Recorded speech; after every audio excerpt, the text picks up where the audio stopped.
सिंध की तमाम ही अपोजिशन जमातें बल्दियाती कवानीन के खिलाफ एहतजाज कर रही हैं। पीपल्स पार्टी वफाकी हुकूमत के खिलाफ लॉन्ग मार्च करेगी और तहरीक इंसाफ पीपल्स पार्टी के खिलाफ लॉन्ग मार्च करेगी। मरकज में अपोजिशन जमातें काबिल जिक्र कामयाबी से दूर हैं। अपोजिशन जमातें अवामी तहरीक से ज्यादा अदम एतमाद के सियासी पहलू में दिलचस्पी लेती नजर आती हैं, लेकिन इसके लिए इत्तेहादी जमातों या तहरीक इंसाफ के अंदर से हिमायत नागुज़ीर है। मगर अपोजिशन मतलूबा हिमायत हासिल करती भी नजर नहीं आ रही। पीटीआई अरकान असेंबली में गुस्सा है, नाराजगी भी है, इजहार भी किया जा रहा है, लेकिन ये गुस्सा और नाराजगी हुकूमत के खिलाफ वोटिंग में ट्रांसलेट नहीं हो रही। इस वक्त सब सवाल उठा रहे हैं और इस वक्त सब सवाल की जद में भी हैं, बल्कि ये कहना बेजा नहीं कि इस वक्त निज़ाम ही सवाल की जद में है। एक बहस है जो सोशल मीडिया पर टॉप ट्रेंड करती रही कि पार्लिमानी जमहूरी निज़ाम इस मुल्क के लिए मौजू नहीं। क्या ये कुछ जज्बाती कमेंट्स हैं महज, या फिर इसके पीछे पूरा ही एक डिज़ाइन है? कुछ संजीदा सवालात आज की गुफ्तगू में उठाएंगे। इस मामले पर भी बात करेंगे कि एम्पावर्ड बल्दियाती निज़ाम यानी मकामी हुकूमतों का निज़ाम इस मुल्क में ख्वाब क्यों बन जाता। इन तमाम मामलात पर गुफ्तगू करें। मेरे साथ जो मेहमान प्रोग्राम में मौजूद हैं, रज़ा रूमी साहब हमें ज्वाइन कर रहे हैं, अमीर अब्बास साहब प्रोग्राम का हिस्सा है, ब्रिगेडियर रिटायर्ड फारूक हमीद साहब प्रोग्राम का हिस्सा है। तीनों मेहमानों का बहुत शुक्रिया। अमीर अब्बास साहब, गुज़िश्ता रोज़ हमने देखा जो कराची में सूरत हाल रही, तमाम ही सियासी जमातों की जानिब से एक दूसरे पर उंगलियां उठाई गई, इल्ज़ामात लगाए गए, मुंतखब अवामी नुमाइंदे एक दूसरे को लेट डाउन कर रहे हैं। जमात इस्लामी और MQM के ऊपर सईद गनी साहब ने प्रेस कॉन्फ्रेंस में इल्ज़ाम लगाया कि कराची के अस्पतालों पर गैर मकामियों का कब्जा नामंजूर, शहरी इलाकों पर देही इलाकों का कब्जा नामंजूर। अगर ऐसे इल्ज़ामात लग रहे हैं और साथ ही PTI के लीडर की जानिब से पीपल्स पार्टी पर इल्ज़ाम लगाया गया कि सिंध को अलहदा करने की ख्वाहिश है या उस तरफ जा रहे हैं, इस तरह के बैनर्स, इस तरह के नारे इलेक्टेड मेंबर्स की जानिब से, पार्लिमानी जमातों की जानिब से कितनी संजीदगी से लेने की जरूरत है इसे? बहुत शुक्रिया आयशा साहब। देखें, ये एक दूसरे को लेट डाउन नहीं कर रहे इन इल्जामात से या ऐसी गुफ्तगू से। मेरा ख्याल है कि ये इस पूरे पॉलिटिकल सिस्टम को लेट डाउन कर रहे हैं, ये इस पूरे पॉलिटिकल सिस्टम को डिस्क्रेडिट कर रहे हैं। और एक तो इनकी एक दूसरे के बारे में जबान, एक दूसरे के बारे में मुनाफकत, एक दूसरे के बारे में इनके पैमाने, और दूसरी तरफ अगर आप इंतखाबी निज़ाम में जो हमारे सामने रीसेंट 2 ज़िमनी इंतखाब हुए हैं, एक लाहौर में जो मलिक परवेज साहब की नशिस्त खाली होने के बाद हुआ और एक खानेवाल में। अब लाहौर के इंतखाब में आप देखें कि लाहौर पाकिस्तान का दूसरा बड़ा शहर है, पंजाब का कैपिटल है, हाईली अर्बनाइज सिटी है, जहां का लिटरेसी रेट बहुत ज्यादा है, जहां पॉलिटिकल अवेयरनेस बहुत ज्यादा है। इसके बावजूद आयशा वहां पे जो टर्नओवर रहा है वो सिर्फ 18.5% है, सिर्फ 18.5 और लेस और मोर। आप खानेवाल में चले गए जो उससे चंद दिन के बाद था, तो अराउंड 30% टर्नओवर। ये है लोगों के अंदर इस सिस्टम के बारे में बढ़ते हुए शुबहात और अदम एतमाद, और वो इनकी इन्हीं हरकतों की वजह से लोग अब इस सिस्टम को रिजेक्ट कर रहे हैं, डिस्क्रेडिट कर चुके हैं ये सिस्टम।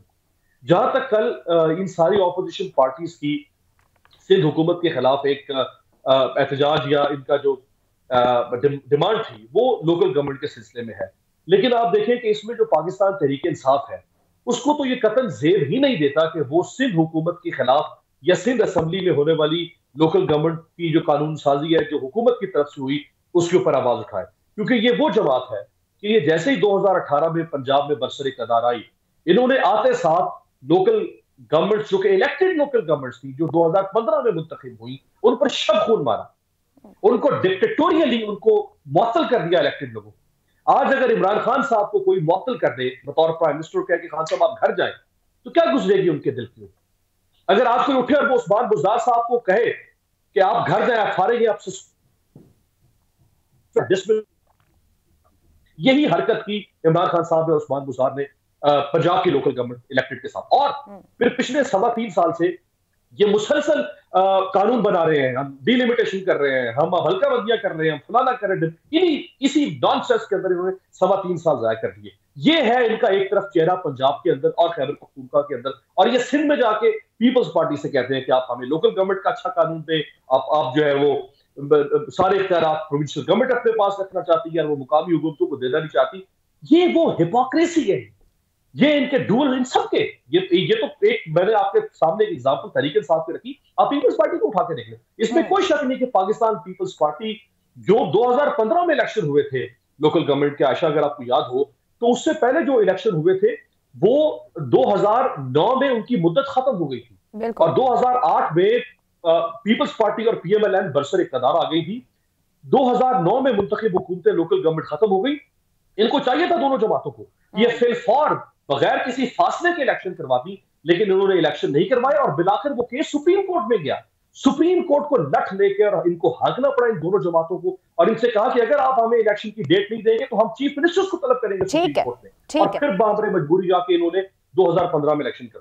Valid points. मकामी हुकूमतें इसीलिए सवालिया निशान के अदालतों के अहकामात पर ही हम गुज़िश्ता दहाई पूरी में देखते रहे इंतखाब की तरफ जाते हैं। ब्रिगेडियर फारूक हमीद साहब, जो सिंध का मामला है, शहरी और देही का जो मामला खड़ा हो जाता है, क्या वाकई इस बुनियाद पर या फिर लिसानियत की बुनियाद पर जो एक दूसरे पर ये इल्जामात रखते हैं तकसीम की कोशिश है, या तमाम ही सियासी जमातें ऐसा चाहती हैं, जैसे अमीर साहब भी मेंशन कर रहे हैं, चाहे पंजाब है, चाहे केपी के है, चाहे सिंध, हम सबके तौर तरीके देखें तमाम सियासी जमातों के, उन्हें कंट्रोल चाहिए। अगर सूबे में हुकूमत आ गई तो उनको नीचे फिर लोकल गवर्नमेंट की जरूरत नहीं बच जाती है, तो फिर फर्क तो कोई नहीं कहीं भी।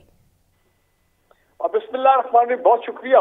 देखिए, पहली बात है कि आप को मालूम है कि सिंध में पीपल्स पार्टी की जो गवर्नमेंट है उसको तकरीबन 14 साल होने लगे हैं कंटिन्यूसली देयर इन पावर। जब कभी भी उनमें, मैं एक और बात करूं कि जब कभी उन पर कोई प्रेशर डाला जाता है और वो अपने नाराजगी के इजहार कैसे करते हैं कि जनाब वो 71 में क्या हुआ था, जनाब वो सानिया मशरिकी पाकिस्तान क्या था, वो उस तरफ चल पड़ते हैं।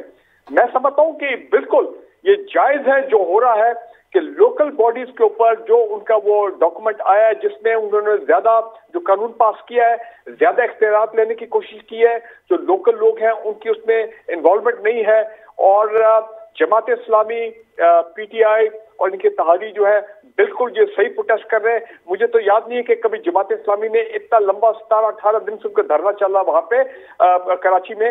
वो बिल्कुल ये देखें, इसको आप इसको डिसमिस ना करें कि ये ऐसे ही कर रहे हैं for the sake of politics, ये सेक और के पाकिस्तान का पॉलिटिकल कल्चर है। नहीं, मानते हैं कि सुप्रीम कोर्ट के अहकामात के ऊपर फिर फाइनली जाके अब local body local government election हो रहे हैं, सूबे करवाना शुरू कर रहे हैं, लेकिन there is a problem in Sindh.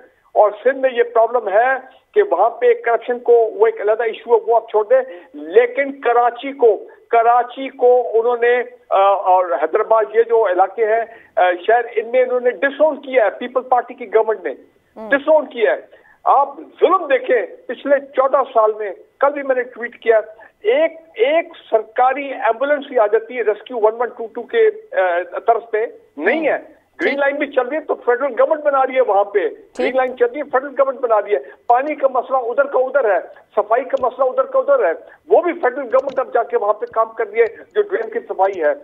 बिल्कुल वहां पे ये लोकल बॉडीज का जो एक्ट उन्होंने पास किया है, it is anti people, it is anti, मैं कहूंगा कि ये अवाम को मजीद कमजोर करने की ये कोशिश है। और कराची पे जो पीपल्स पार्टी, आपको पता है, they operate as a mafia over there in Sindh, और वो अपनी ग्रिप, तो लिहाजा ये जो प्रोटेस्ट हो रहे हैं जमहूरी भी है, मैं समझता हूँ हक भी इनका बनता है, और हमारे पॉलिटिकल कल्चर में बिल्कुल ये है भी प्रोटेस्ट। ठीक है फारूक हमीद साहब, अब सवाल को मैं थोड़ा सा रज़ा रूमी साहब आपके लिए बदलूंगी भी इसको, क्योंकि जो अभी ब्रिगेडियर साहब ने बात कर दी है, बल्दियाती कवानीन को लेकर पंजाब में भी ऑपोजिशन के तहफ्फुज़ात हैं। अभी फारूक हमीद साहब ने जैसे कहा कि सिंध में प्रॉब्लम कुछ और है, आज मुराद अली शाह ने भी बात करते हुए गवर्नर राज के लिए बहुत रिक्वायरमेंट्स होते हैं, इस तरह का जुमला भी बोला। अब सवाल आपसे यह है, सिंध में सभी जमातें एहतजाज कर रही हैं, जो बिल लाया गया है लोकल गवर्नमेंट्स के लिए, ये अचानक सब कुछ हो रहा है, सिंध का प्रॉब्लम अचानक से आ गया है, उसको सॉर्ट आउट किसी और तरीके से करना है, या ये तमाम मामले के पीछे कुछ और भी है, कोई और कड़ियां भी हैं? ये समझता हूं कि अभी जो मौजूदा हालात के अंदर जो भी कड़ियां या खिचड़ी पकड़ी हो, उस पर तो बाद में बात करता हूं। सबसे पहले तो मैं ये अर्ज करूंगा आयशा कि ये हमारे यहाँ एक बहुत बड़ा मसला है हमारी सियासी पार्टियों के साथ कि वो लोकल गवर्नमेंट्स में इंटरेस्टेड नहीं हैं और कमिटेड नहीं हैं। सियासी पार्टियां जो हैं वो सियासत करती हैं फेडरल और सूबों में, वो अपनी हुकूमतें तो बना लेती हैं, उसके बाद वो सूबों के जो इख्तियारात और वसाइल हैं उनको तकसीम नहीं करना चाहती, चाहे ये पाकिस्तान मुस्लिम लीग नवाज हो चाहे ये पीपी हो या ये पीटीआई को भी आप देख लीजिए कि जब तक सुप्रीम कोर्ट ने इनको नहीं झंझोड़ा तो इलेक्शन नहीं करवाएगा एक एपी में। और ये तो वो पार्टी है जिन्होंने वादा किया था अपने ना सिर्फ मैनिफेस्टो में बल्कि तकरीरों में कि ये लोकल गवर्नमेंट चाहते हैं और मुल्क में निज़ाम लाएंगे, इंसाफ को दहलीज पर लेके जाएंगे लोगों की। उसके बावजूद ये हाल था।